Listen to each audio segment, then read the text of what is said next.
देश में कई लोगों का ऐसा मानना है कि राजनीतिज्ञ और भ्रष्टाचार ये एक दूसरे के पर्यायवाची हैं, लेकिन हर राजनीतिज्ञ ऐसा नहीं होता।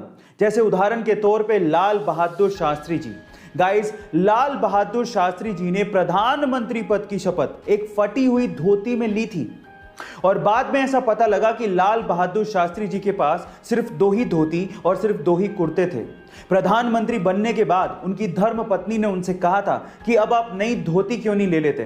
तो उसके बाद जो लाल बहादुर शास्त्री जी ने कहा वो आप लोगों को सुनना चाहिए। उन्होंने कहा कि देश के करोड़ों किसान ऐसी ही धोती पहनते हैं और मुझे नई धोती पहनने का कोई अधिकार नहीं है। गाइस, आपका लाल बहादुर शास्त्री जी के सरल जीवन के बारे में क्या कहना है चैट सेक्शन में जरूर लिखिएगा और ऐसे अमेजिंग वीडियोस के लिए यूट्यूब पे हमारे चैनल को सब्सक्राइब कर लीजिएगा। गाइस, अक्सर आप लोगों ने देखा होगा कि जैसे अक्सर किसी इंसान की मृत्यु हो जाने पर कोई उसका परिचित दूसरा इंसान उसके बच्चों को गोद ले लेता है और उन्हें पालता पोसता है, ऐसा सेम व्यवहार आपको गिलहरियों में भी देखने को मिलेगा। गाइस, गिलहरियों में भी अगर किसी एक गिलहरी की मृत्यु हो जाए तो दूसरी गिलहरी उसके बच्चों को गोद ले लेती है और उसे पालती पोसती है। सेम बिहेवियर जैसे कि इंसानों में होता है, वैसा ही बिहेवियर गिलहरियां भी शो करती हैं। क्या आपको इसके पहले तक इफेक्ट पता था? और अगर नहीं पता था तो चैट सेक्शन में जरूर लिखिएगा और ऐसे अमेजिंग वीडियोस के लिए यूट्यूब पे हमारे चैनल को सब्सक्राइब कर लीजिए। एक बार एक जहाज के इंजन ने काम करना बंद कर दिया और वहां के लोग उसे ठीक भी नहीं कर पा रहे थे और इसीलिए एक 40 वर्षीय एक्सपीरियंस्ड इंजीनियर को वहां पे बुलाया गया। उस इंजीनियर ने जहाज के इंजन को बड़े ध्यान से देखा और फिर उसके बाद अपने बैग से हथौड़ा निकाला और फिर इंजन के एक स्पेसिफिक जगह पर हथौड़े को मारा तो इंजन चालू हो गया। 3 दिन बाद ही उस इंजीनियर ने जहाज के मालिक को लगभग $10,000 का एक बिल भेजा। जहाज का मालिक $10,000 के बिल को देख के हैरान रह गया। उसने कहा कि तुमने किया ही क्या है, हथौड़ा ही तो मारा है, इसके लिए $10,000 का बिल। तो फिर उस आदमी ने जो जवाब दिया वो आप लोगों को सुनना चाहिए।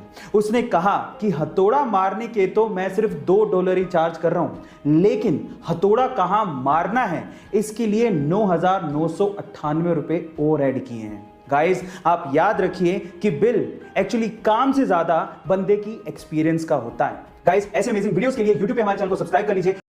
गाइस, अगर पूरी दुनिया में कहीं अच्छा काम हो रहा हो और स्पेशली गरीब लोगों के लिए भले का काम हो रहा हो तो उसे शेयर करना तो बनता है।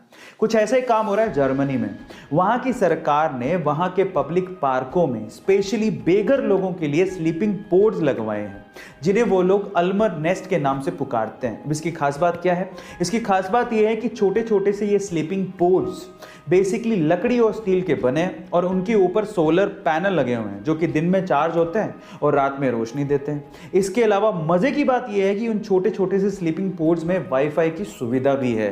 गाइस, क्या आपको भी लगता है कि इंडिया में भी कुछ ऐसा कॉन्सेप्ट लाया जाना चाहिए ताकि यहाँ के बेघर लोगों को थोड़ी सी सुविधा मिल सके? चैट सेक्शन में जरूर लिखिएगा और ऐसे अमेजिंग वीडियोस के लिए यूट्यूब पे हमारे चैनल को सब्सक्राइब कर लीजिए। 23 मार्च 1931 को जब 23 साल के एक युवक को उसके 2 दोस्तों के साथ फांसी के लिए ले जाया जा रहा था तो वहां पर मौजूद अंग्रेज मजिस्ट्रार को इस 23 साल के युवा ने कहा कि तुम बहुत भाग्यशाली हो क्योंकि तुम अपनी जिंदगी में पहली बार देखोगे कि किस तरह से भारत मां के लाडले भारत माता के लिए फांसी के फंदे को चूमते हैं। वहां पर मौजूद चश्मदीदों ने यह तक कहा कि जिस तरह से ये 3 भारत माता के लाडले फांसी पर चढ़े, ऐसा फांसी लेते हमने ना किसी को आज तक देखा ना ही सुना।